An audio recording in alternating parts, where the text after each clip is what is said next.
చెడపకురా చెడేవు. ఒక వేటగాడు తన విల్లంబులు కుక్కలను వెంటబట్టుకొని అడవికి బయలుదేరాడు. దారిలో అతడికి ఒక బౌద్ధ భిక్షువు ఎదురయ్యాడు. ఈ దరిద్రుడు తారసపడ్డాడు, నాకు ఈరోజు వేట దొరుకుతుందా అని ఆ వేటగాడు అనుకున్నాడు. ఆ రోజు అతడికి నిజంగానే వేట ఏది దొరకలేదు.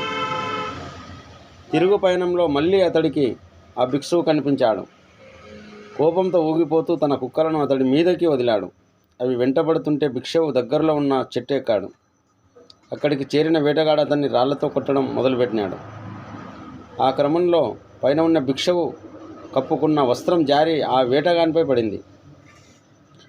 ఆ వేటగాడే భిక్షువని భ్రమపడిన కుక్కలు ఆ వేటగాన్ని అతడి కుండలు చీల్చి చంపేశాయి. కుక్కలు ఆ విషయాన్ని బుద్ధుడికి తెలియజెప్పి ఈ భిక్షువు కన్నీరు పెట్టుకున్నాడు.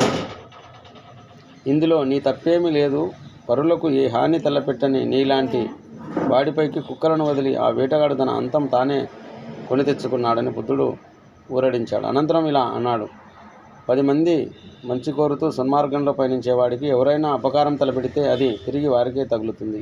గాలికి ఎదురు నిలిచి మట్టిని విరజమితే ఆ ధూళి వారి కంట్లోనే పడుతుంది కదా. మన పెద్దలు దీన్ని చెడపకురా చెడేవు అని మరొక విధంగా చెబుతారు. చెడపకురా చెడేవు.